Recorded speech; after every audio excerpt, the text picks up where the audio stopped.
Hello, everyone, and welcome to the second half of this Painters Motivating Painters review video for February 2023. Unfortunately, we don't have Alex this week. He was called in at short notice, but myself and we're gonna do our best to fill up the space. So instead of doing one of us leading in and then the other two going kind of back up, we're just gonna kind of go one for one on everything. Does that sound good to you? Good. Cool. With that in mind, we're gonna just get straight into it. So Jamie Mackey, some lovely bust of this kind of cyberpunk dude.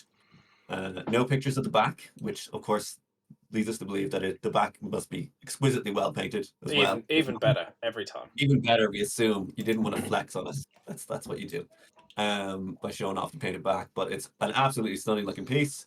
Love the execution on it. Love the level of contour and all the muscles where it's got a brilliant run to everything, but it doesn't kind of get into that muscle island problem. You got that nice underglow in under his arm. It's kind of understated. It makes sense that it would be there because there'd be a bit of a shadow. It's maybe a little bit um, stylized as well, but in like a brilliant, like a really effective way. I think the hair works with character as well. The tattoos looks super well done. I love the little extra details. I don't know if it's painted on or if it's actually there where he has like a line in between two of his plugs, like where they had to cut it open. And then the blood on his bandages. And all the additional little details they've added in this really take this piece up to the next level. So I think you should be very happy with the results. There's no particular feedback on it. Um, I think like for me, everything like it's a very high end painting in general. Um, I think one of the things that sort of stood out a little bit to me when just looking through the pictures was the bird. I didn't even really notice the bird was there until I looked at it with the white background, and it just seemed a little bit like there could be more going on, not in terms of like the technical painting aspect of it, but the kind of story there, where the bird is kind of this like natural element that's sitting on his hand, um, and then he's this kind of cyberpunk Viking dude. It seems like maybe you could have called it out a little bit more in one way or another, doing like a different kind of lighting, like if there's like a greener light coming in or something from that side. Uh, just as it is one of the more important parts of the piece. Well, I guess from the sculptor's point of view, it probably was. Whereas I'm more drawn down to all of his like body damage and even his cool mug thing that he has down on the other side of the body. And I kind of saw the bird later on, which I wasn't sure if that was your intent or not in terms of how you painted it. Um, Technically, I'm not even gonna. I'm gonna. I have no notes. I think it looks absolutely fantastic. Really love like even like the scars in his hair and the way you've done like the stubble on the side of it. Everything about it, I think, looks phenomenal. So for me, it was just that little kind of artistic note that you could have had. I get his whole story and like kind of who he is in this world, and then he's like kind of looking at this bird, and you kind of feel like that could be have a little bit more um built around it. But that's a very what's the word for it? Subjective kind of take on the whole thing. I think in terms of just the quality of the paint job, it's phenomenal. So thanks a million for submitting. I'll pass you over. Jim now. Yeah, again, congratulations.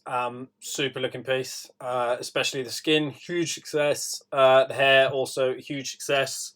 I just had a point for that. You could maybe pick out some individual strands just a little bit more. There's obviously some very nice, fine line work that's gone in there, but I think you could just push like the extreme halo highlight on the head just a little bit further. That would be awesome. Um, the tattoos look really great and natural, so well done with those. Those are looking great. What I thought we could maybe do with the blood isn't like 10 out of 10 selling for me because it's got this like quite pastelly red tone to it, and blood's never really that color. So I think if you were to darken some of the staining, like when it stains it and when it oxidizes, it goes obviously quite a bit dark. So I think you could push the darkness in the red a little bit, and then you could maybe even like stick a little bits of black and white just so it looks like really uh, varied between it being new and being fresh as well. But all in all, like the patterning of it and how it's kind of spread and splayed and where it's collected along the ridges is all really, really nice. So yeah, great work on those elements. What else did I have for this? Nice one for including the black and white, by the way. This is beautiful. Really helps to see what's going on. And for this, it brings me to the NMM. So just in a few places, I think your highlights could be a bit broader because he's so well lit. Like his skin, you can see it in the black and white, is an awful lot brighter than the metal. So that might be like a stylistic choice because it's futuristic metal. It's obviously not in the best condition either. It's not like highly polished, you know, it's dinged and scratched and stuff. But I just thought in a couple of places you could maybe broaden some of these highlights a little bit and save this very, very dark recess for a smaller volume. But again, that could be a stylistic choice because you want it to look kind of more nitty gritty and cyberpunky. Great work on the like surfaces of the NMM and how you've like played the directionality. So that's all really, really great. And then the OSL on these glowy bits, I thought this one here was the most successful. That one's also very, very good, but I just think that could be a little bit brighter because it's kind of facing down and is in a deeper shadow. So I think this one's selling the best. The ones on his hands I think could be slightly redder in tone, like these ones. That looks kind of more like very pastel orangey kind of flavour to it. So I think if you just went a little bit more, little tiny touch more red in the fingery ones, that'd help too. But this is all very, very picky stuff, man, because this is very, very high level painting, and I think you've done an awesome job with it. So yeah, thank you very much, Jamie, and please submit more in the future. We love it. Good stuff, man. Okay, going to move on to Jonathan Eaker with a night bust figure. So struggling with secondary reflections on the NMM. Time and effort spent faster and didn't burn out, only 10 to 12 hours. That's very, very quick for a bust. Very, very quick. No airbrush. Doff of the cap to you. Raw farmer and the backgrounds. Okay. And you're very welcome. Secondary reflections for the metals. Let's just have a quick flick through. Yeah, I think it's very close to being very good. I think you could have some darker shadow in the NMM in some places. It's kind of got this kind of browny tone to it, and that could be you're going for like a sky earth reflection. But you could push it a little bit darker in some places in the shadows. Like it's got this nice darkness to it here. Depends how shiny you want it, I suppose.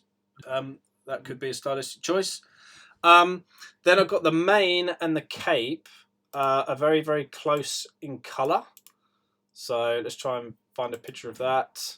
So yeah, like you could vary the colour of this mane and this cape because they are looking a little bit samey, kind of melding a little bit.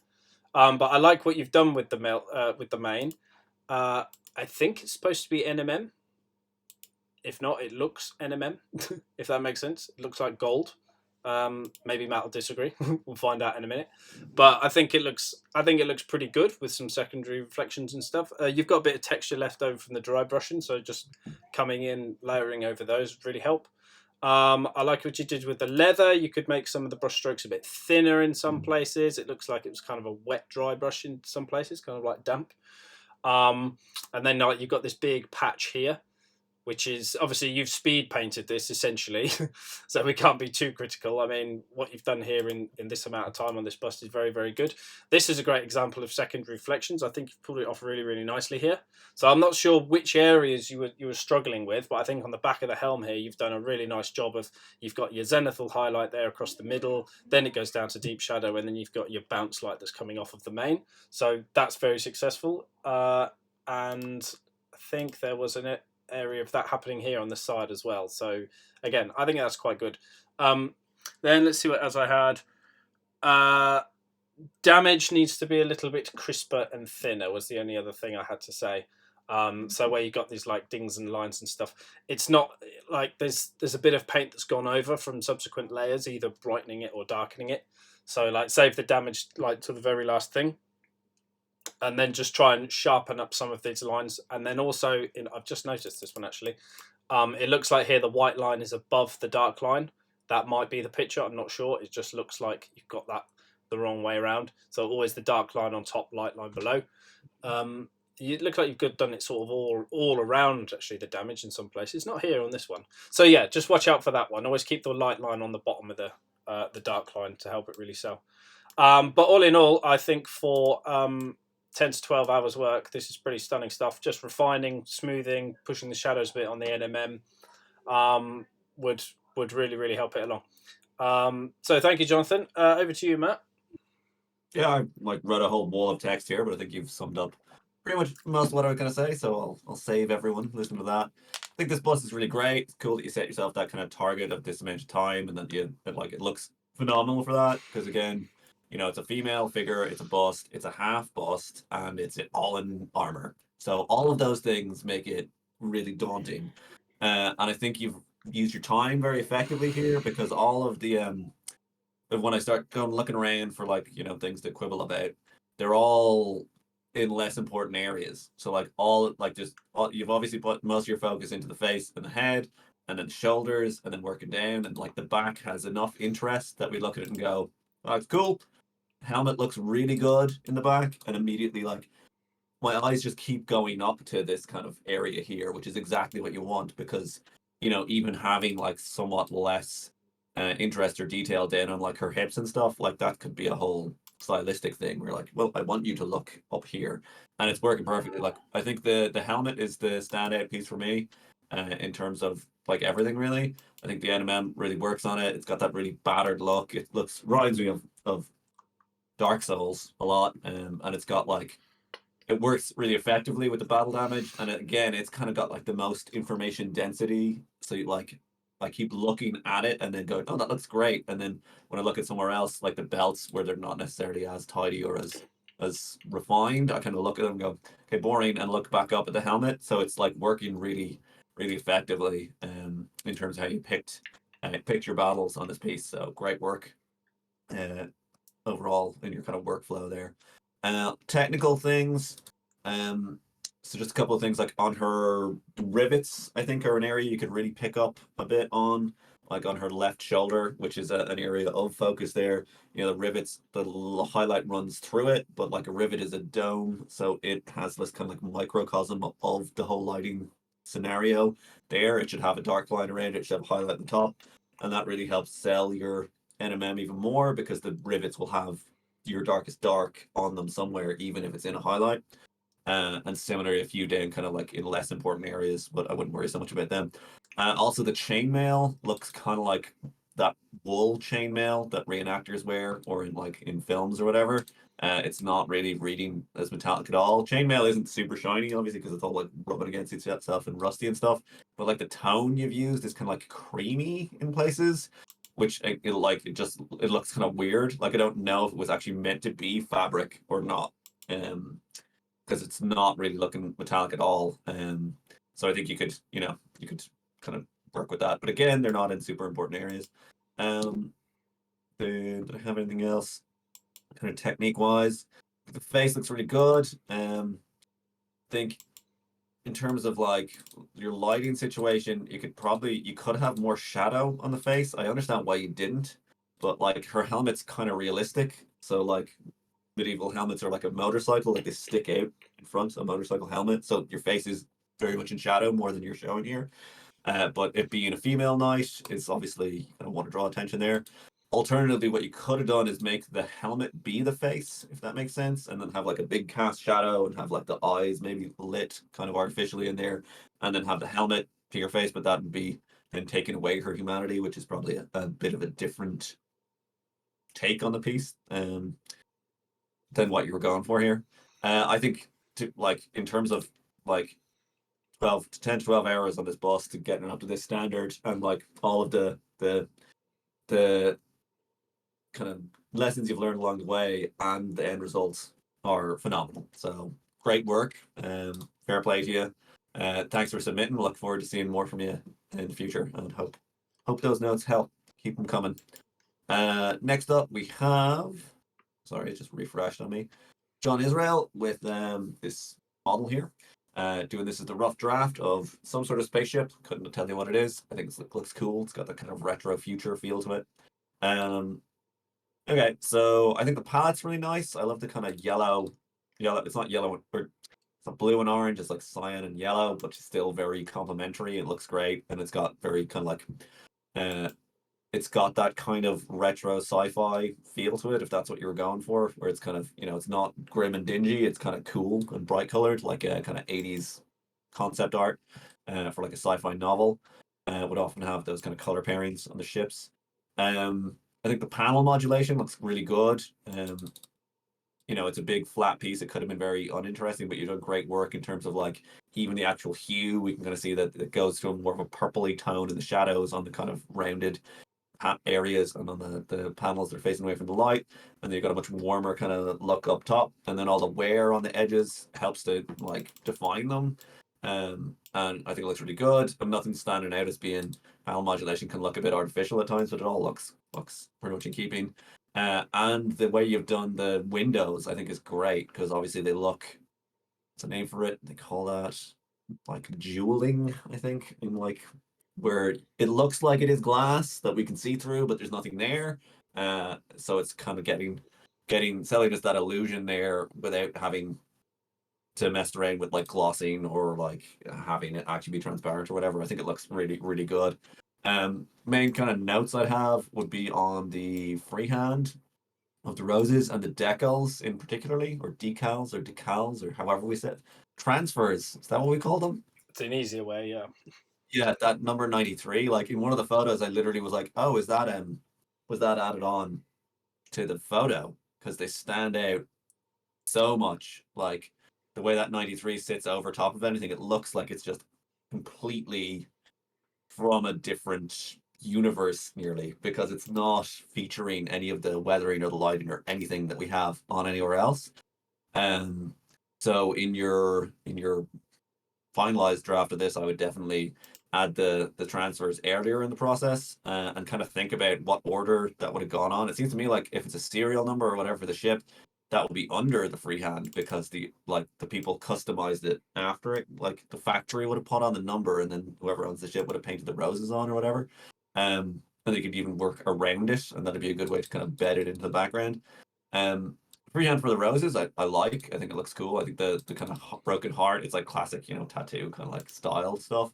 But it could have a little bit more as well. Kind of, it seems like you added it on later. Like you kind of see that the paint is going in between a bunch of the cracks in the panels, whereas it seems like the panels should be kind of cutting across it more. Like I don't think if you're actually painting this ship, you'd get in there and paint all those recesses. And even if you did, it'd get dirty and worn and that kind of stuff the same way as everything else did. Whereas you can kind of see you've got like lines of highlight where it looks like wear along an edge, and when it gets up to the freehand, it just disappears, and it's making it look like um less believable. Essentially, it looks like it's been painted, whereas the rest of it looks like, I mean, it all looks like it's been painted, but it looks like in a toy as opposed to this thing that exists on a real ship, if that makes sense. So that's, I think, a really simple thing to do is just start your freehand early on in the process. I think the yellow, it works perfectly. So I assume you did the yellow kind of at the same time as the blue for the armor for the panels, um, and then added the kind of scratching and highlights and stuff after. But I would do the freehand then as well. Like it kind of makes sense in your head. You're like, well, the freehand was added after, but you're like, yeah, but the wear and all that would have happened after that, and also it has to be in the same kind of light. Whereas, especially this kind of white circle on the 93 is like doesn't look like it's on the panel of the ship. Like I thought it was literally put on in like Photoshop or what have you. In the photos, it probably looks better in the hand, obviously, but we were only looking at the photos online. I think though, like I really like it. I think it's really cool. And considering that you have another one of these to do, like that's a very easy fix, and we'll just take it up to the next notch like really quickly because I think you've definitely got the chops for this old kind of scale modeling slash miniature painting kind of thing going on here. Cool. Jim, do you have anything you want to add on there? Um, no, not really. I would say definitely number one thing would be to darken panel lines. And then yeah, with the transverse things, modulate them, shade them somehow. But for this one over here, I'd just find somewhere else to put it. Don't cover your freehand with it, man. I think you're doing yourself a huge disservice. So just moving forward with the others, just find another spot for it, or do the freehand as Matt rightly said, just around it. just take it away from it, so it's not actually touching it. So the rose could have gone up here and across there or something like that, you know. But yeah, I love it, especially what you did with the windows. Those really, really sell. That's a very, very tough thing to do, and I think you've done really well there. I would maybe just darken the lines around it so they just separate from the body a little bit harsher. And then I wasn't quite sure what was going on with the black thing that's on the front, whether that's deliberate or not, but I don't think it's doing very much for you. If that's kind of some iconography or something, I don't recognize it, but yeah, it just looks a little bit out of place, that one. But on the whole, it's a great looking thing. I love the scheme. I love the damage that you've done with it, and the way you've modulated. So yeah, all great work on that stuff, John. Thank you very much. Okay, moving on to Alexis. Just searching for a general review. Okay, here we go. So we've got some like are these lizard men, seraphon, something like Chameleons. that. Chameleons. Yep. They are small chameleons. They kind of look lizard many. They look really good. I love them. I think you've done a really nice job of integrating gold and green into the scheme, and then keeping light shadows to light blue. That's all very nice. It looks crisp. It looks clean and well separated. Let's get some. Could do with a little bit more light in your pictures next time. I think it looks like you've got like wet bases. Most you've done a lot of work on the bases. That's cool. Just can't really see it in the pictures, which is a bit of a shame. But generally, I think they look really, really good. The leader, it really stands out with this bright bone piece and like having those striations in there. That's a nice piece of detail that you've added into him. The NMM is selling on the spearheads, and then you've gone TMM for the not leader, just the others. Perfectly fine, acceptable to have the leader a little bit special and stand out. They are wet bases, I've just decided. Yes, they are. So, yeah, having this little amounts of red dotted around as well, I think you're just about getting away with that because it's obviously a very bright, eye-catching colour. And to go woomph on the base with a huge red plant like on this one is dangerous when they're green, but I think you've dulled it down just enough and you're getting away with it. So I think that they are a success. And other than that, I think we're about there, to be honest. Let's see if I had anything else. Oh, it's good camo effect with the basing. So the way you've integrated the same greens up onto the chameleons themselves, obviously being chameleons, they would be very, very good at blending in. But you've still managed to keep enough light on them that they do, they are separated just enough from the base. But like the camo effect is really selling. So yeah, well done with that. I'll pass you over to Matt now. Thank you, Alexis. Yeah. Great work, Lexus. Very much in your style. Kind of see it's like your Cruel Boys army and your city kind of stuff. You like your reds and greens. And as that really kind of atmospheric, almost lighting as well, where these guys feel like they are in a jungle. And I think that's why you get away with the kind of red splashy foliage where everything is so it's so saturated and kind of vibrant as well. And with the blue shadows, it kind of kicks everything off. Everything's kind of got this massive, everything is so colorful that it's just a joy to look at, really. Yeah, I wanted to note that the patterning on the chameleons is great. The way you have the kind of yellow dots and just like even look at it really close, like it looks super cool and quite naturally, and gives them a lot of visual interest to like kind of larger flat areas on them. I think maybe the leader guy, his bone helmet is kind of ends up being less interesting than the crests for me of the other guys. Like the horns look great, but the bone helmet, I kind of feel like maybe it could have some like what you call it, war paint on it or something, like in Predator, like 3 lines painted across it in one of your colors or just something, because all the other guys have like a bunch of freehand up on their heads, whereas he doesn't. And he is the main guy, so you kind of think people are going to pick him up and look at him closer than anyone else. And then the gold the gold on the horn, the musician guy. I kind of feel it's a very large area and it's very the same color. It's kind of cool that it's a green gold, but again, you've got green and yellow there. I think it works, but as well, it's just such a big flat surface. Like I would have probably used different. It's got different panels. They could be in different metallics, or they could be not all in metallic. It just doesn't really. It looks like it's not in scale with everything else because it's just kind of showing the metallic paint is doing its thing, and it makes it look like it's real small, whereas everyone else has all the extra painted on detail that makes them look bigger than they are in real life. And even just breaking that up with a few like additional details would go a long way. Because at the moment it kind of just sticks out to me because it's such a big area and there's nothing else that's kind of doing that as well in the models. But again, he's just a musician. Like, who does it really matter even that much? I think they look phenomenal. Absolutely love the bases, love the color scheme, love the way you've executed and everything. I think they're really great looking chameleon gigs, and it could have gone badly with the amount of color you got on there and pattern. Like they could get lost, obviously, because they're chameleons, but they don't at all. And I think it all really works super well. So thanks a million for submitting as always, Alexis. And yeah, look forward to seeing more. Keep them coming. Joshua Michael, mostly want to feedback on the NMM on a Stormcast person. Yeah, cool. That's what they are. They're basically NMM dudes. I think.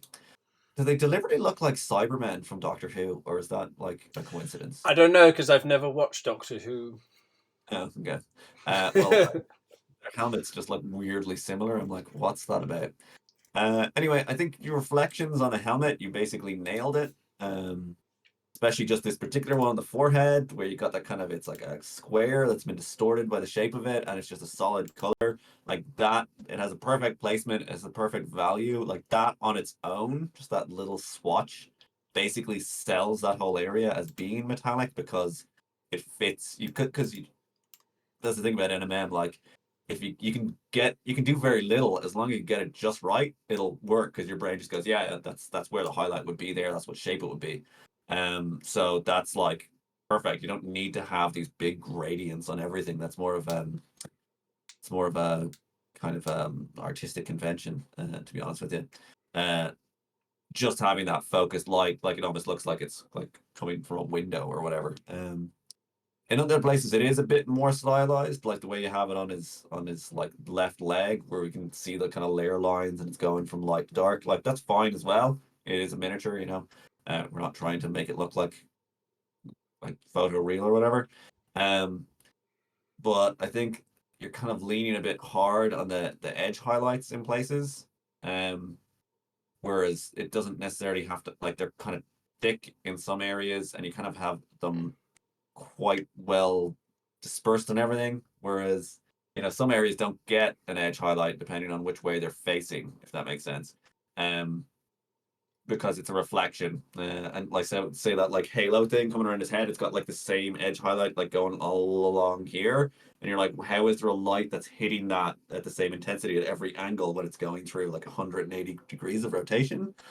Um, so like obviously edge highlights really help to sell that metal because they give you the high contrast look, but at the same time, if you have it all white along the edge, it starts looking like it's white instead. But that's like it's a fairly minor thing to be honest with you. The not so far we've just been talking about the gold. So the metal that isn't gold, the kind of steel, I'm gonna say, on the crossbow gun thing. Uh I think it looks good. I think the pattern of reflections is a bit repetitive, which is kind of weird. Like that there's these two kind of panels in the stock that have almost the exact same highlight on them, like as if there's two lights kind of pointed at them. Whereas it wouldn't really, because they're going to be facing, like if you think of it as a mirror, they're facing off in different ways. Um, you could get away with having them both have a highlight in the center, but they're just very the same size and the same almost. They're not quite the same location, but it just looks a little bit weird. Like one of them on its own looks pretty much fine, and then we see two of them, you kind of go, oh, this is something not quite congruent about it. And the glow, I like the glow, the way you've done it. But it's a very tricky thing to do in that you're trying to sell this material as being metal, and metal interacts differently with object source lighting than other objects or other materials would, where you'd really expect to see the glow reflections being very small and very intense and like defined in the color of the glow, kind of like you have the light on his helmet. Whereas the way you've painted it is a much more diffuse, like kind of the whole thing has turned green in around the head of the crossbow, which is how that glow would work on like some kind of not as hard or as reflective material. Um, but that's like a relatively small thing. Like trying to do NMM on combine OSL and NMM are two of the hardest things you can do. Combine them together makes it exponentially harder again. Then, otherwise, the piece overall is looking really good. I really love the texture that you've done on the tabard. That looks great. Like it looks like actual fabric and material.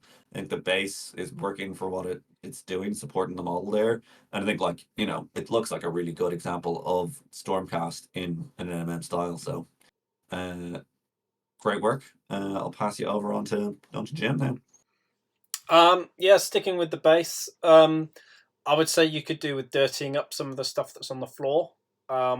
Just a little bit. Just looks a little bit too clean.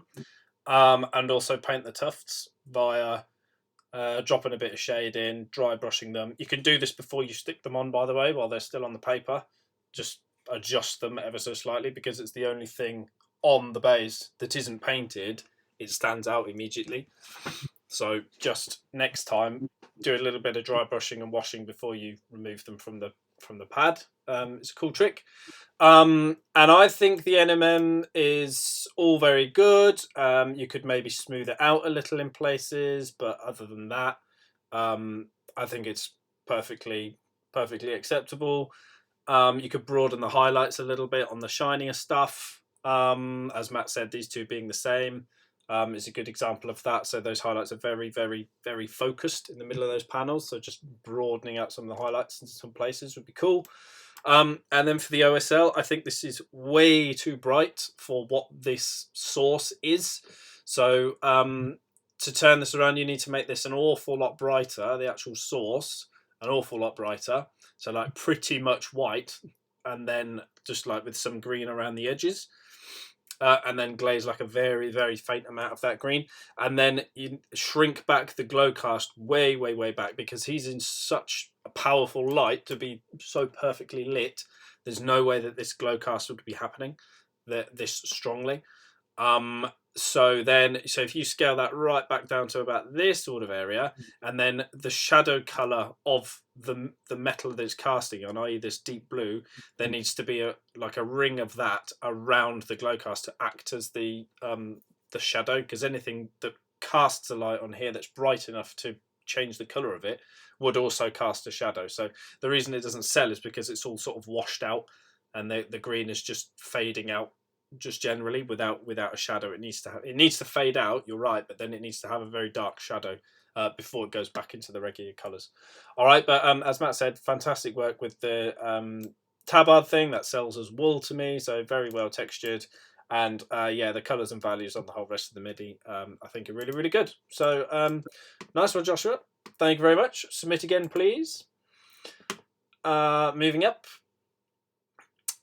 we have got Sean Paul Creven. So I'd love to know what can be done to improve the all-round depth and value of colours. Trying to play with warm and cold colours. Supposed to look like the line is white and coming out of the darkness with a moonlight shine from behind into some light from a lantern. Having a hard time finding good tutorials for minis. So tutorials for minis, there are many gurus. If you don't know who Vincent Venturella is, search for him. Also Darren Latham is a fantastic source. He was the old Warhammer painter, wasn't he? He was like Warhammer's actual box art guy. Ninjon, Cujo, there's loads. Just keep digging around. You will find some great sources for all of this stuff. As for the lighting on this, so all around depth and value of colours. So first thing I'd say is it looks shiny. So if you're struggling with it, then that's because you've got lights reflecting where you want shadows, which instantly is making your brain confused. So step one will be to gloss it down and then see where you're at. I think you've got a pretty good lighting situation from the back. To be honest, that selling is like a moonlight to me. You could deepen the shadows in some of it, like go all the way like to pretty much black, because that's what would happen in moonlight. So the lighting situation from the back, I think, is pretty good. The lighting for your photo itself is a bit too strong. So that's why you're getting like this very harsh reflection off the back of it. If you can see this cast shadow beneath your mini, then your lighting is too harsh. Okay, so soften it down and get rid of the shadow, and then you'll know that you're in a good spot. You also should be able to see everything clearly from the underneath. So basically, photo taking would also help this a lot. But like, I think the colors are actually pretty good. So you need to push the shadows a little bit from this side as well, because anything this bright is going to have to cast a shadow. So there is some there, but I think you could just take them a bit further. But like the colors that you've used is selling quite well for Firelight, I would say. So where all these ruffles are, basically deepen that down, and I think you'll be in a pretty strong place. I like how you've got the cast on this back leg as well, by the way. That's really cool. So what else did I have? Blue light from the moon, which I've already mentioned. So it's, I think that's about it. I think, yeah, glossing, matting that down is, I think, the number one thing that's going to help you, because that is really confusing, the amount of light that we've got in shadowed areas. What do you think, Matt? Yeah, I think this is a really hard piece to paint, especially in this style. It's the White Lion from Kingdom Death. It's all about, you know, light and darkness, that game. And because it's white, you have this issue of like it being suddenly overlit and suddenly too dark. And it doesn't have lots of protruding details because it's quite rounded. I think you've done a really, really good job, especially if we look at the kind of any of the views where we can see the light and the shadow side. It looks like spot on, because if you just see the darkness, you'd be like, oh, it's a black line or whatever. And if you just see the other side, you need to have both of those. So you can do kind of cheeky things where you have like two light sources or whatever, or pick an angle. But I think in terms of what you want, that he is creeping up on the players into their torchlight from out in the wilderness, it works pretty much about as well as I've seen on this figure. Um, like the way you've got a bit of the firelight on his like back leg in one of the angles. Like it's and you've got moonlight kind of feeling where there's enough detail, we can tell what's going on, we can see definition in all the muscles on the rear view, but we totally get the idea that that is dark, even though it's not what actually like pitch blackness would look like. So yeah, I think that's great work, to be honest with you. um I wouldn't really give you many, like as Jim said there. You can think about the directionality of the torchlight, like it's kind of coming from directly in front of him or maybe even below. So he'd have like shadows behind his ears and things.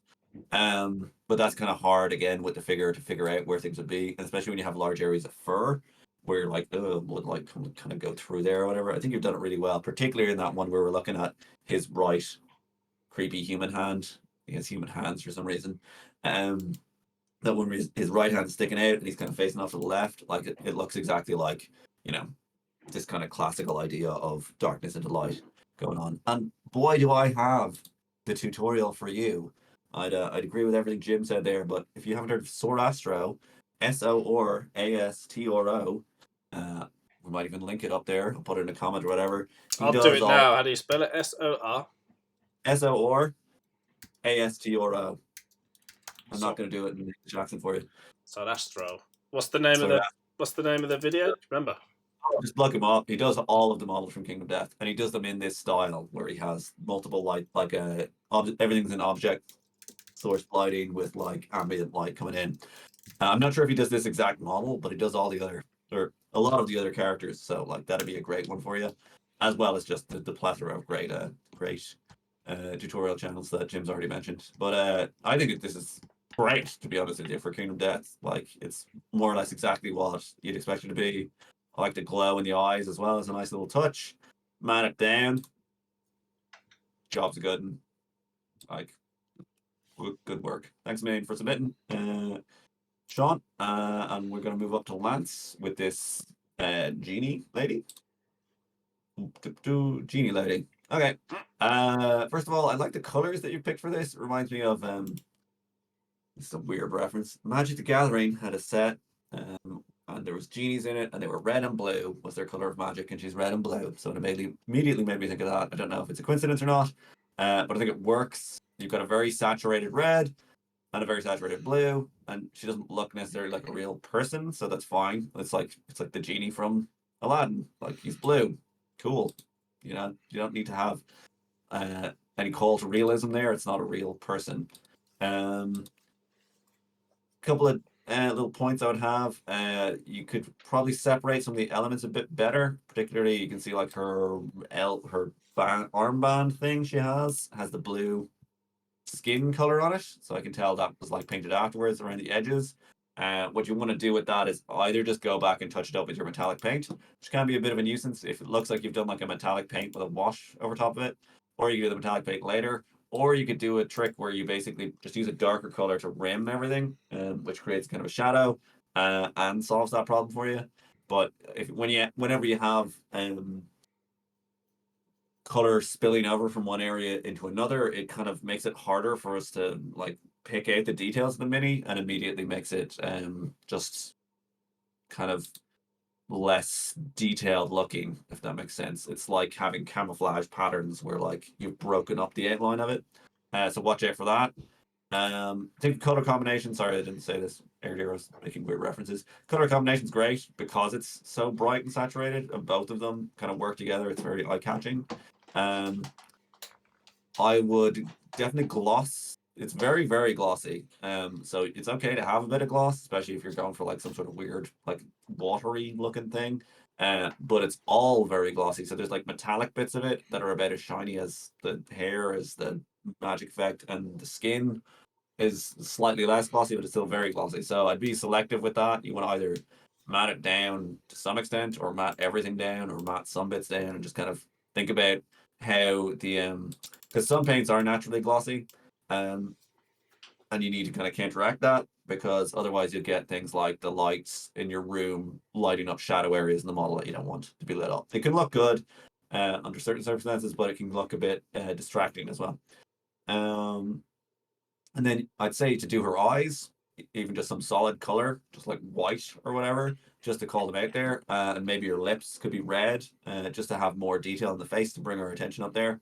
And to, it doesn't necessarily have to be like, a fully painted on eye or whatever, because she is not a real person. Um, Jeannie writes, setting them back.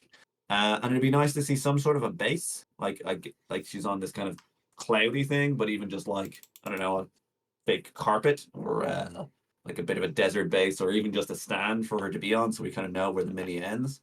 Um, that'd be all about else. I think it's pretty cool looking. Jim, do you want to add anything on? Um, Not hugely. I think again the glossiness of it is probably not helping in the pictures. But I think you could push some highlights around the red, like where the upper edges are. Kind of the red's all a little bit samey. I think a lot of the shadows coming from the lighting of the picture, but also there is like a different like magenta kind of tone in the red, which is nice towards the shadow end, but there's just not much variation going up. So two ways to do that. You could either push it up through the orange and yellow spectrum to get it up to high highlight, and then glaze back over it at least twice with red. Or you can do exactly the same thing, but rather than use oranges and yellows, you can take it through pinks and white. Don't worry about it until you glaze over it for the second time. It will look weird, but that second time it really knocks the red back into a very vibrant red with lots of travel in it. Same goes for the hair. And I thought for the eyes, I thought yellow would be a cracking color for the eyes to really bring attention up onto the face. But yeah, some more detail in the face would definitely really, really help. But other than that, yeah, she looks cool. So thank you, Lance. Submit again, please. Moving up next to Tony with these fun little dudes. Baby Sky Bison, and would love some advice to improve. So I thought these were really fun. Don't see this kind of stuff very often. So yeah, enjoying what you've done with these very much, Tony. Selling like a cartoony style with them, and I love the colors that you've used and how it's kind of the colors are quite flat, but you've still managed to bring a lot of interest into it because it's very, very subtly shaded and highlighted. There are a couple of areas where coverage did seem to be a little bit of a problem. That was what I had noted, but I'm struggling to see one now. Just like around the edge of this nose here, and then there's like this line like around the eye. Just very minor tidiness things. With cartoony styles, they've obviously got very bold separation between things. So to push it up a notch, I'd really focus on the separation. There's a little bit more here, look, where the kind of the yellow is spilling out onto the fur. So like really dial down on that separation, like around these like fingery nub things as well. Um, but generally, like really nailing like the eyeball there with like the double glint in it. That's really cool. The black on the nose could use a little bit more highlight, make it look a little bit wetter. Just with some little dibs of pure white on there, perhaps. So for the yellow, I thought these yellow parts, like try and sell us some material for this. It's a bit. I'm not sure if there's lore behind these. I'm not sure what it is. But like, what is this material? Is it metal? Is it leather? Is it fabric? Is it what? So like it's nicely painted, but if there's supposed to be, because again I don't know if there is supposed to be like a specific material for this, just look into some techniques to really sell it and go for that. I love what you did with the wood. I think that looks really cool. Very natural, very sort of nicely highlighted, and the grains picked out. That's all very good. The green as well has got some really nice travel to it. Again, separation around like some of the elements, like rocks and stuff, could be pushed a little bit further. But on the whole, I mean, this is all very picky stuff, man. Because I really like what you did with the fur with it, as well. They look really great. You could maybe just broaden some shadows in some tucked away places.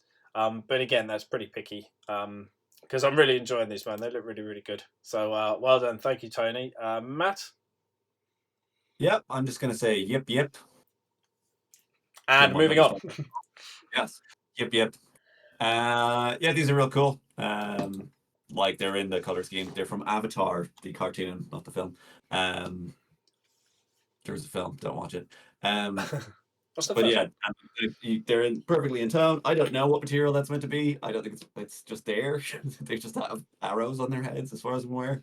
Um, but yeah, like as Jim was saying, it's great to see this nice kind of not comic, cartoon style. Like we're obviously in the cartoon. This is exactly how these guys look. They're all flat tones. They have black lines around them, that kind of thing. So there's kind of two main ways you can do this kind of chibi cartoon style. Well, you can either, or figures of this style, you can either, as Jim said there, do them very flat and very clean, where it's like, like you've used an auto shader and you're a 2D artist and you're painting like Ang or whatever. Um, or you can go for a more kind of miniature painting thing where you add in environmental shadows and add volume that way. It looks like you have gone for the more cartoony style. So in that case, what you're looking for is again having really solid coverage. So like the orange is the main problem I'm seeing there. Um, it's a problem color in general, especially if you're going it from black because you want a black line there. I don't know if you were, but it can be very hard to get it to just look like solid enough. One thing you can do is mix in orange browns, like would be a good example of an orange brown, like what is it, Scabrous brown or whatever, or Beastie brown. Any of those kind of orange browns that have very good coverage, and then you can go up to your orange from there. Or a lot of skin tones, like dark flesh tone from Vallejo is this kind of weird yellow color, but it covers like the bejesus. So you can kind of go straight over black and then do your orange over that and a lot less layers. Alternatively, you can do them in like have a gray base coat and then paint it orange and then do black lines around everything, which is neither of them is easier to be honest with you. They're both have their own challenges and they both have their own kind of rewards in terms of the look and in terms of your own kind of skill set. If you're getting really good at black lining everything, it'll really stand to you in future minis. I think they look really good. Like I really love like the little vibrant pink, sticking out pinky tongues. They're super playful. I like the brightness of everything. It's obviously very true to the source material. The base looks really good. I think that the leaves have a really good kind of mix of like they look like cartoon leaves where they go from a dark green to a light green. Like you get immediately what's going on there. And the fur is like, yeah, very good job doing fur because you think about it, these are like 2D characters who don't really even have fur kind of on them when they're drawn a lot of the time. It's just kind of their white outlines. So to have a bit of kind of definition to those like kind of strands of fur without making it go too far uh, is a really good trick. So, and I love the little kind of soft pastel colors you've got to everything, like the toesies and the underbelly and everything like that. So these look really cool. Um, look, don't know if this is like kind of your normal style or if it's just like a little passion project, but I think they turn out really great. So fair play. And thanks a million for submitting. Okay, we've got some Skaven thing. It's the Forge World Warp Gnaw. So some sort of resin giant rat. Any comments or composition? Trying to be more conscious of color choices lately. Cool. Yeah, this is actually really good in terms of composition because you've done the the trap people fall into with Skaven all the time is they're like, what color is my army? And they come up with like, oh, I'm gonna do like blue and orange, or I'm gonna do red and blue, or I'm gonna do yellow and teal, or whatever it is. And then they realize Warpstone is green and it glows green and it makes everything green. And then suddenly they have an extra color and they're like, oh, well, how do I deal with this? Whereas actually, like, green is basically one of his main colors because the flesh tones are all kind of neutral enough. We get the red as a kind of secondary color, which is quite desaturated, and it's a complement, the complementary color to green. So I think that's good. And his skin is kind of reddish, and he has all these red welts. So you basically got a red and green scheme, and which works really well. And I think it puts the emphasis on the warp stone, which a lot of the time it's kind of like a detail that we know it's important for the lore and you want to pick it out, but sometimes it gets very hard. Whereas here we're like, yes, he is embedded with shards of warpstone and he has a warpstone staff. So I think your intentionality in terms of your composition definitely paid off in that regard. I think you could probably add more green if that makes sense. So like you could have the green kind of bleeding out from like the spines that are on him, like as if it's kind of glowing from underneath, or like he's got weird green stuff going through his veins. You could even add some on his horns. You could have like it goes to a very dark green instead of to a brown. That's a nice trick. I did a dragon for Zinch a while ago, and I was doing the horns, and I was like, oh, I'll mix like blue and purple into the brown, and it just gives it this kind of richness and adds to the palette altogether, as opposed to just going like, this is how I do brown, and this is how I do horns. And on the horns, because they're so big, I think you could probably stand to have more. You could even have a secondary run to it, like you've gone from light out to dark, but it could be dark to light to dark again, just because they're so long, like they're like probably like 6 feet long or whatever in scale of the setting. And then obviously you've got green on your base and everything as well, so that's all tying everything together very well. Um, and other technical stuff, I'd say the skin looks quite like kind of contrast or washes were used to do the most of the work on it, which is fine. But it could have a lot more color and to it and range of levels of color. Like if you had him like his the center of his back was a much darker brown, and then you could fade it out, and then you can kind of just do that by adding more and more layers of your contrast paint or your washes, or you can do wet blending. And then you can pick out details by like reapplying your base tone. It's a good way of doing it. And then you can have like a dark, like a lot of these models because he's just in skin. You kind of you want to add some color variation, like to make it more interesting. Like animals often have patterns to them. So if he was like dark up top and his head was all dark and then his face is very pink, that's gonna create a lot of contrast and a lot of interest around the face. Whereas the moment the face is kind of just like it's more or less the same as the rest of the skin for the whole model. And he is a big model and he's basically all skin. So that would be one way of doing it. I'd say as well, if you're going back in with highlights and shadows, like to focus them mostly around the face because that's one of those important bits. The staff is actually really well, nicely detailed in terms of like weathering and things, which would be the secondary kind of focus of this piece, I suppose, as it's his weapon. So good work on that. I like the blood splatter and I like the warpstone glow as well up there. Um, and those would be my main points. I think the leather and all the fabrics actually look really nice for kind of secondary bits on there. Uh, yeah, and I think in terms of if you're looking for color choice and composition, I think you've done very well in this piece here. I only just noticed the blue down there. It's like understated enough. Like I was thinking it was like a cold gray. And again, you can get away with having like lots of colors if they're quite desaturated. And so like good work on that. Jim? Yeah, massively agree with all of the things. The Warpstone's a huge success. Staff is a roaring success. I love the very controlled use of gore that's on it, but like that wood effect, the leather, like the best part of this, which is shame, I guess, really, is the staff. I think that's painted to a much higher level than him. Um, and I think it is to do with lacking contrast in the skin. So like where some of the wrinkles are, he is a very wrinkly dude. So I think if you did some more work to pick this out more deliberately, um, that would really help. But also pushing volumetric shadows as well. So like underneath here would be a lot more in shade. Sort of this crook of his neck where he's turning in would be a lot more shaded. So just bringing like the volumetric lighting to it, because it's very broadly highlighted across the whole thing, and there's a lot of it, and it's just kind of just blowing out everything to being the same level. So there's nowhere really for the eye to sort of travel and pick out these details that are sculpted in, because everything's just the same value. Um, then I would say I'm not really digging. It's beautifully done, like this transition of the horn, but into blue kind of isn't resolving very well for me because you don't really expect to see blue in a horn. So I think if you were just to broaden this dark bit of the horn, like have it almost black at the tip, and then just this would be like the ending color of the horn, and then separate it really, really well from the head because it's going to be quite close to the skin color there. But if you were to take on board what Matt said and give him like a pattern to the skin, then you could make the top of him dark. Then those two elements would align really, really nicely.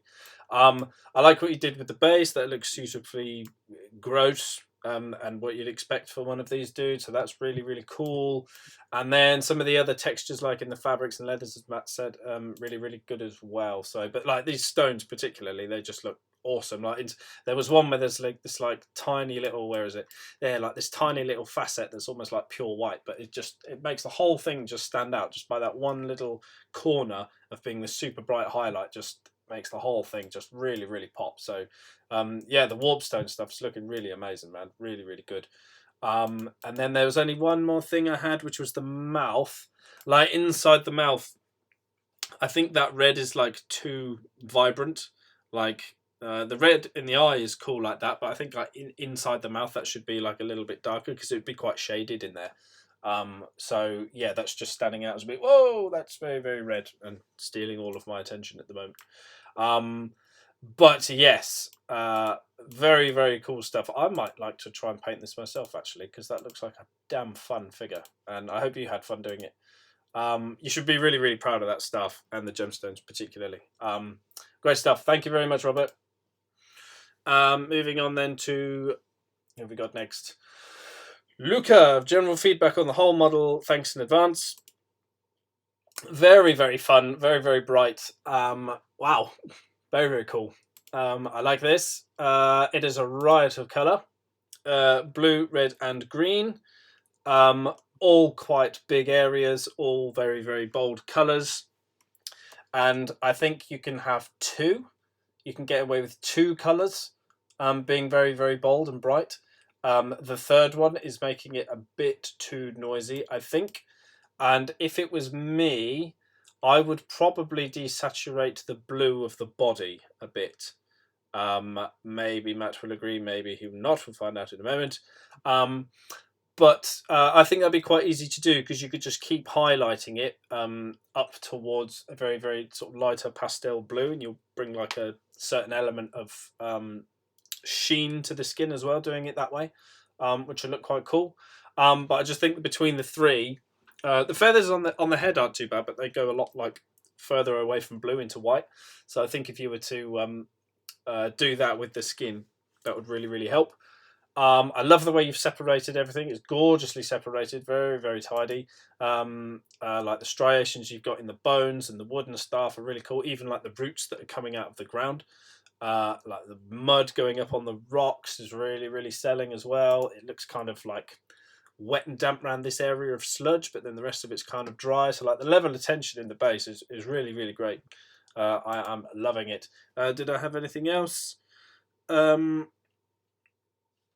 The lighting in general, so just more shadow. So I said it before about the highlighting of the skin, but just some other shaded areas really. So just like under this rock here, it's kind of the same value as what's on the top. So just like spreading out some shadows around, like underneath this crook of the bow as well. You could shade in there, underneath this side of the arm. So just anywhere that's not directly facing up, basically.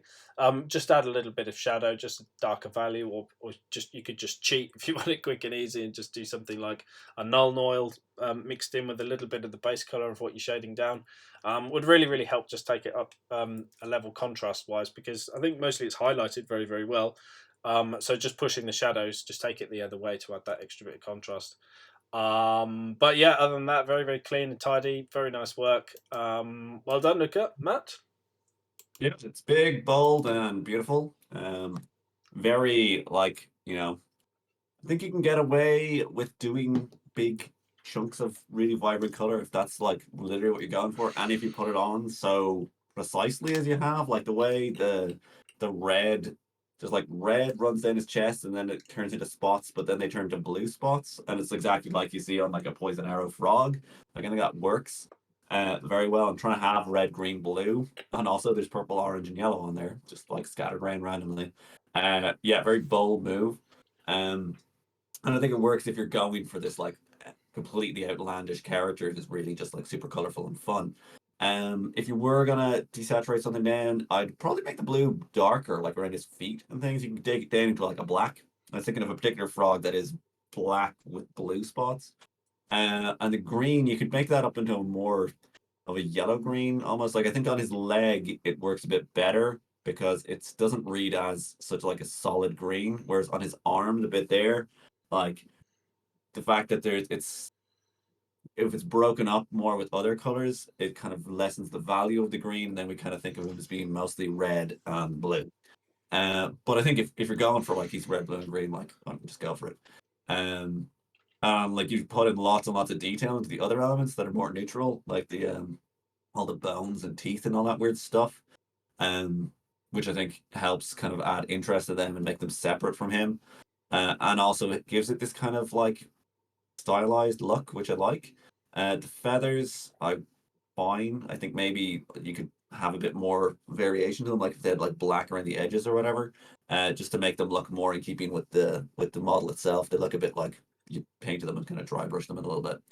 And then the other thing for me on the base was like his base looks kind of depressing relative to him, if that makes sense. Like he's this super cool, colorful guy, and he's got this bow and arrow, and like he looks like he's having a great time, but he's on this like dingy, like autumnal base that's like decaying into nothing. Uh, I'm kind of like, I just like stylistically, it's got a bit of a rift there for me. Like, if his base was all like gray and dull, and he was like super colorful in it, I kind of get the story there. But like, it's the base is also quite colorful, but they're all kind of more muted colors as well, and it's a bit more kind of realistic. Whereas he has like no call to realism really at all on him. Um, Also, I really need to know, is that base a sheet of cardboard? Like, I think it's just a sheet of cardboard, which is like, that's hardcore if it is, because I didn't pick up on it at all. I was just looking at the edge, you're like, that is a really nice base for just a sheet of cardboard. Um, but yeah, like that's not like that's kind of a style thing. Like I think the way the base is done is really nice. I love as Jim said the wetness of it and the kind of like the decayed look to everything works. But he's so vibrant and like brilliant. I kind of feel like his environment should be similarly over the top or should be go more in the opposite direction where everything is sort of drab and he's just like this big splash of color in the middle. But I think he's a really cool, fun-looking guy. I don't even know what he is. He's just some frog dude, The and he looks horny like he was a black. frog.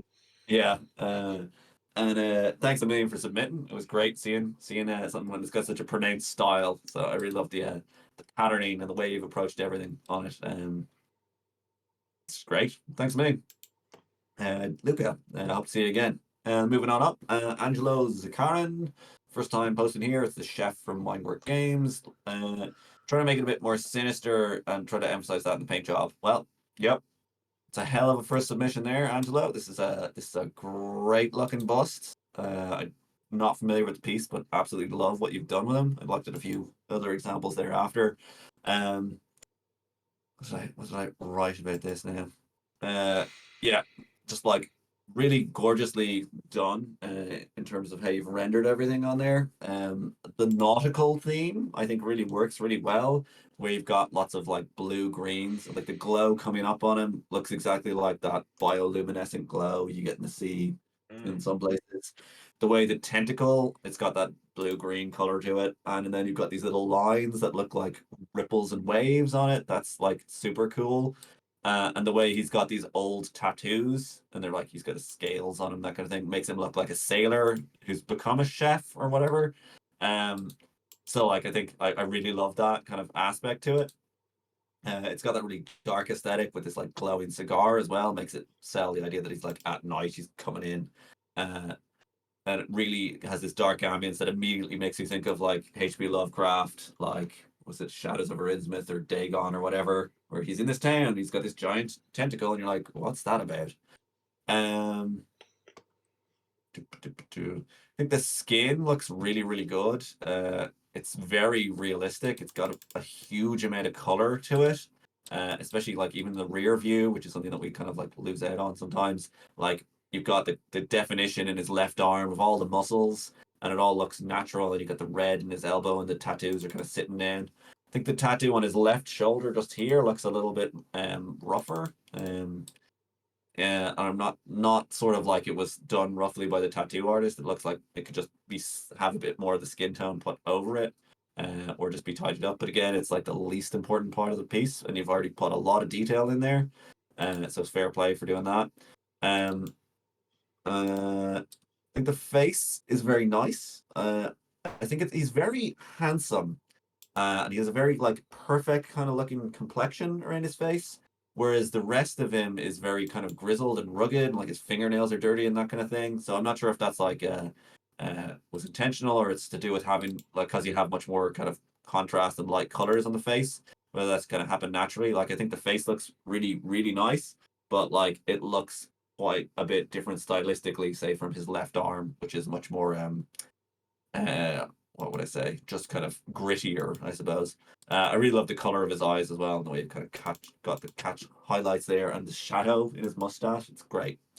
Um, what else was I going to say? Yeah, I think the adding the glow coming up subtly there is really great, and the way you've done it on the black apron, like the black apron again has this kind of creepy feel to it. You're like, why is his apron black? Like, what's he doing with it? But just the way the glow catches on his shoulder muscle, it's very extreme, and I'm kind of it's weird that he has like a very it just stops suddenly, then it doesn't light up his bicep at all, and it makes it look like his arm is behind him, but his arm isn't, or like that muscle sticks out like a shelf. I'm trying to figure out like what angle could the light be coming at where it hits his shoulder like that, but it doesn't hit the bicep that's just like just underneath it. um I think it's very nearly perfect, if that makes sense. Like they're just it's just a little bit too pronounced, the difference between his deltoid muscle and his bicep. Um and it's fine in the frontal view, but when you look at it a bit from the side, you kind of get that feeling where it's like the it's he couldn't have that light. There isn't an angle where it could come up there that I can think of. But the glow looks great everywhere else. I love the way it's like weaker, but it's catching on his like gorget thing on the bottom of his lip. It's super cool. I think it's a like I absolutely love the piece. Everything you've done with it, like his black chef's hat and everything on it. Like thanks a million for submitting it. It's been a pleasure to just even look at it. Hopefully, have a bit of points there for yourself. Jim, I'm sure is going to have more of his own to add. Not too much, to be honest. Congratulations, first of all, because it's absolutely gorgeous. Specifically, the effect that you've got on this tentacle, but you're still managing to keep the focus despite having a very bright and saturated blue uh, tentacle draped over his shoulder. The attention is very, very much still in his face because the contrast over here is a lot softer. His has got very, very high contrast on the face, and the values are higher. So you've done an impeccable job of not distracting viewers by this great big sod off lump of blue right next to his face. So perfect execution on that. That's really, really nice. Textures in the fabrics are all absolutely killer. I'm loving the way you picked out like these stitches and like the edges and the tiny, tiny little details, scritching, scratching, but still managing to keep like the volumes there. As Matt said about this shadow, the way you've done it is really, really nice, like technically applied. But yeah, I think you need to reserve a little more of this shadow color for like right down in the crease, and have the highlight of the skin itself being the brightest point between the two, rather than having the brightest point at the bottom of the shadow, if that makes any sense. That I think that's what's throwing it off a little bit. That it needs to go down all the way to shadow bicep against the bicep. Then I think it will kind of render itself a little bit better. But the rest of like the OSL effect on it is really gorgeous. I'd maybe put a tiny little bit more in the shadow of this cap up here.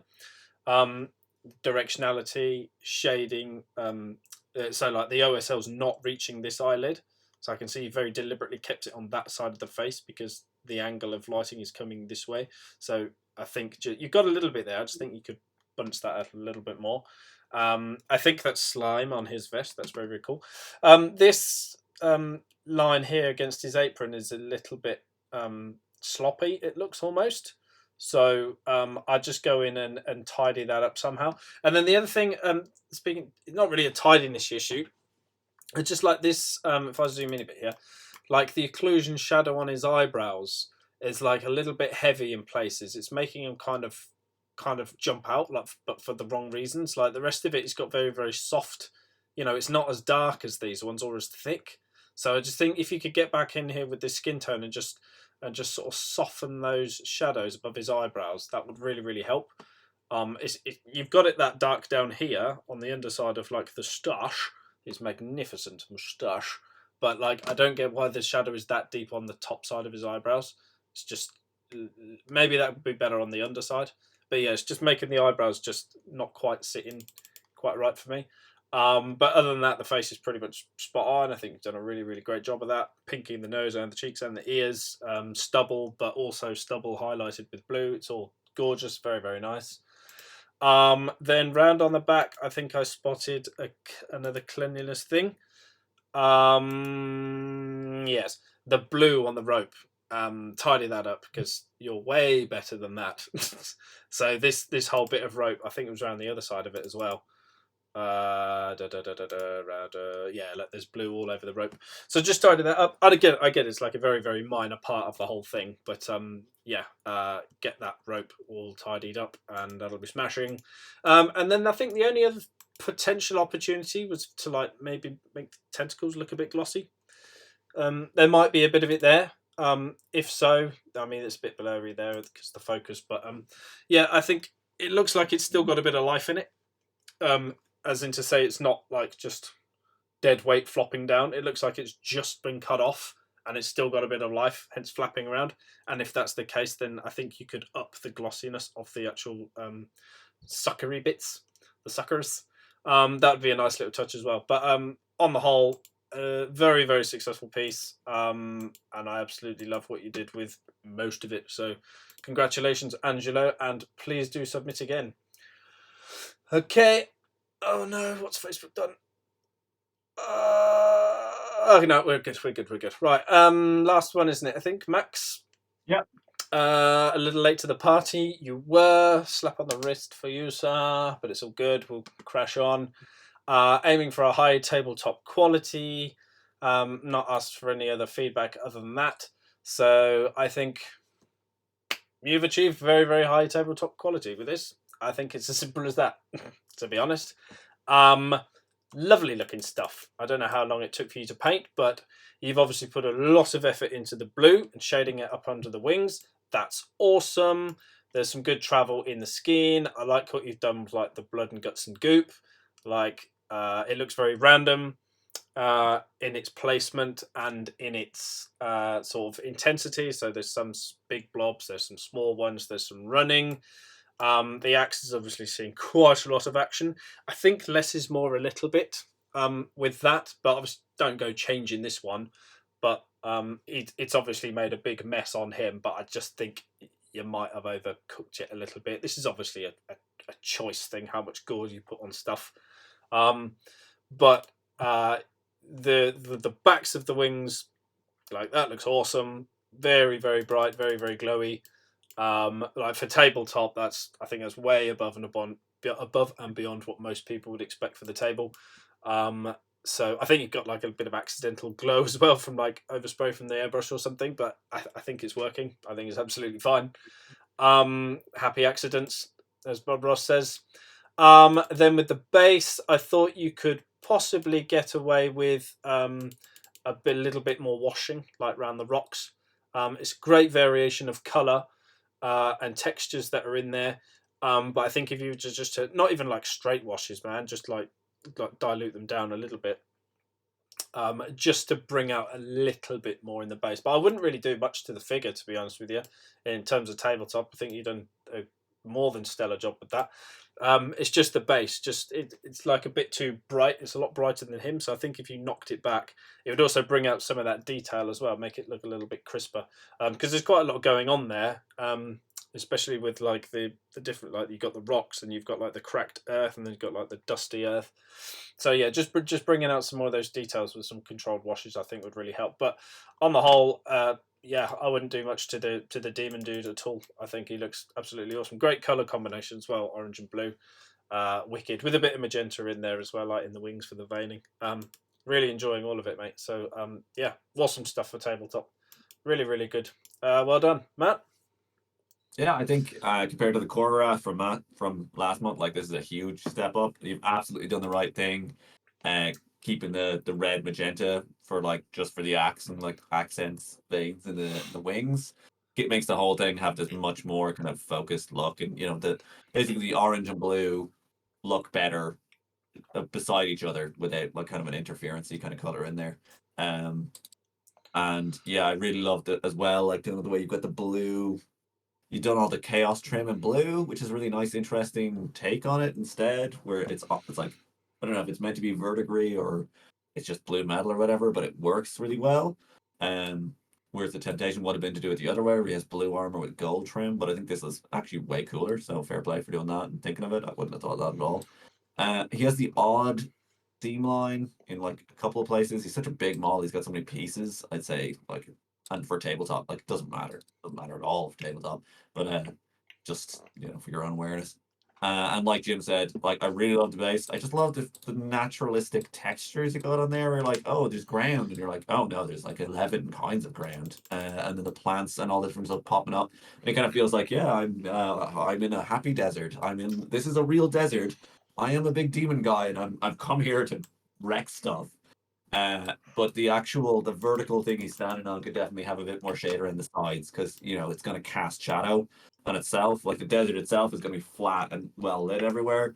But like it's got this rocky outcrop and it's going to have really harsh shadows because it's in the desert. So just like putting some wash in there, be a good shout. And as well, it would kind of give you have a spotlight effect, where the ground under him would be kind of darker and then he's brighter on top, like he's casting a shadow, and just giving it a bit more kind of visual oomph as well overall.